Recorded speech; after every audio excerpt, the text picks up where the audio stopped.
সেটি হলো নামাজ সংক্রান্ত বিষয়। কি সংক্রান্ত? নামাজ সংক্রান্ত বিষয়। এইভাবে উপদেশগুলি একের পরে এক হযরত লোকমান হাকিম দিলেন। ওই যে বলেছিলেন রব্বুল আলামিন বললেন যে আমি লোকমান হাকিমকে কি দিলাম? প্রজ্ঞা দিলাম, জ্ঞান দিলাম। সেই জ্ঞানের কারণে আল্লাহ তাআলা লোকমান হাকিমের নাম দিয়ে এই সূরার নামকরণ করে দিয়েছে। সুবহানাল্লাহ। সেই জ্ঞান, সেই প্রজ্ঞা থেকে হযরত লোকমান হাকিম তার প্রিয় পুত্রের প্রতি এই উপদেশগুলি দিলেন। তাহলে আমরা আলোচনা করি, স্মরণে রাখার চেষ্টা করব। আপনি বাবা, আমিও বাবা, প্রতিটি বাবা, প্রতিটি মা আপনার সন্তানকে এই উপদেশগুলি অবশ্যই দেওয়া লাগবে। না হয় আমি আলোচনার শুরুতে বলেছি সন্তানকে শিক্ষায় শিক্ষিত করতে পারবেন, কিন্তু সে একজন আদর্শবান সন্তান হিসাবে সমাজে গড়ে উঠতে পারবে না।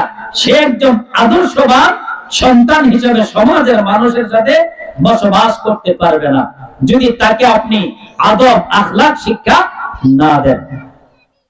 যাই হোক, তৃতীয় নম্বরে হযরতে লোকমান হাকিম তার প্রিয় পুত্রকে ডাক দিলেন খুব মায়া করে। একটা বিষয় বোঝার চেষ্টা করুন, প্রত্যেকটা জায়গায় লোকমান হাকিম ডাক দিলেন ইয়া বুনাইয়া। আরবিতে আরেকটি শব্দ আছে ইবনুন। ইবনুন শব্দ বেটা, সন্তান, ঠিক আছে।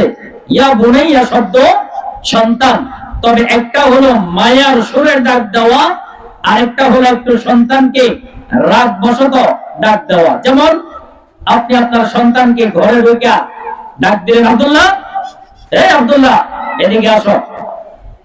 তখন সন্তান মনে করে বাবা রাগ সহকারে আমাকে ডাক দিয়েছে, নিশ্চয় আমাকে কি করবে? মারবে।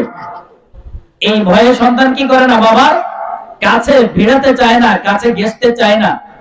আর যখন আপনি অফিস আদালত থেকে আইসা ঘরে ঢুকে আপনি ডাক দিলেন আব্বু, আব্দুল্লাহ তুমি কোথায়? আসো, বাবার কাছে আসো। যখন একজন বাবা এইভাবে সন্তানকে ডাক দেয় তখন সন্তানের দিল অত্যন্ত বড় হয়, বাবার প্রতি স্নেহ জাগে, মায়া জাগে। তখন সন্তান বাবার কাছে কি করে? দৌড়ে চলে যায়। আজকে আমরা আমাদের সন্তানগুলিকে উপদেশ দিতে জানি না। সব সময় আমরা আমাদের সন্তানগুলিকে কর্কশ ভাষায় আমরা উপদেশ দেই, কর্কশ ভাষায় আমরা আমাদের সন্তানগুলির সাথে কথাবার্তা বলতে থাকি, ঠিক না ঠিক? এজন্য হযরত লোকমান হাকিম ইয়া বুনাইয়া ভালোবাসার সুলভ নিয়ে সন্তানকে ডাকেন, ভালোবাসা নিয়ে অত্যন্ত মহব্বতের সাথে সন্তানকে ডাকেন। এবার ডাক দিলেন, বলতেছেন ইয়া বুনাইয়া আকিমিস সালাতা ওয়া আমুর বিল মা'রুফি ওয়ানহা আনিল মুনকার واصبر على ما أصابك إن ذلك من عزم الأمور الله أكبر বলেন। হযরত লোকমান হাকিম তার সন্তানকে ডাক দিলেন ইয়া বুনাইয়া আকিমিস সালাতা, হে আমার প্রিয় পুত্র, হে আমার প্রিয় সন্তান, তুমি নামাজ কায়েম করো না।